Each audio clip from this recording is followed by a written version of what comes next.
Hi, it's Victoria. What if I told you that the trust you've spent years funding to protect your home and life savings may provide absolutely no protection when you apply for Medicaid? The Medicaid 5-year look-back period remains one of the most important rules affecting seniors and families seeking long-term care coverage in 2026. Unfortunately, many people mistakenly believe that simply placing assets into a living trust will protect their savings and home from Medicaid eligibility rules.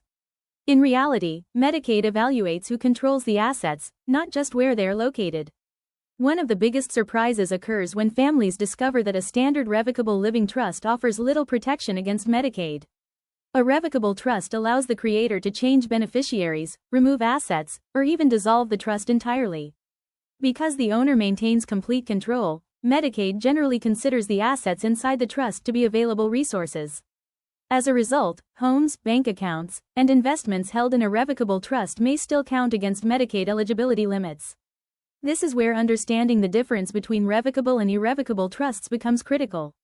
An irrevocable trust typically requires the creator to give up control of the assets placed inside it.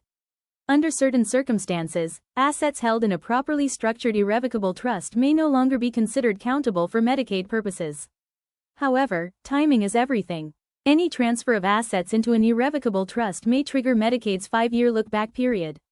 The look-back period allows Medicaid to review financial transactions made during the 60 months before a person applies for long-term care benefits. If Medicaid determines that assets were transferred for less than fair market value during that period, a penalty period may be imposed. During this penalty period, Medicaid may refuse to pay for nursing home care, leaving families responsible for potentially significant expenses. Another major concern is Medicaid estate recovery. Many beneficiaries are unaware that after receiving Medicaid benefits, the state may attempt to recover certain costs from their estate after death. Real estate is often the primary target of estate recovery efforts. Depending on state law and trust structure, homes and other assets may still be vulnerable. This is why Medicaid planning should include both eligibility planning and estate recovery considerations. Knowledge of Medicaid rules alone is not enough. Every family's financial situation is different, and planning strategies that work for one household may not work for another. Factors such as age, marital status, property ownership, retirement accounts, and prior gifts all play important roles in determining risk and planning opportunities. The greatest advantage in Medicaid planning is time. Families who begin planning years before long-term care becomes necessary generally have more options available. The 5-year look-back period rewards early preparation and often limits last-minute solutions. Finally, successful planning often balances Medicaid protection with tax planning goals.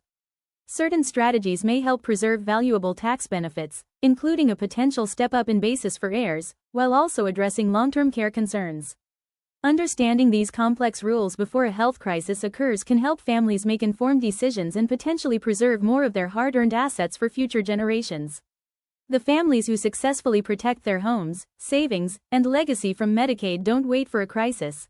They plan years before one arrives. So if you found this video helpful, subscribe for more Medicaid and asset protection strategies.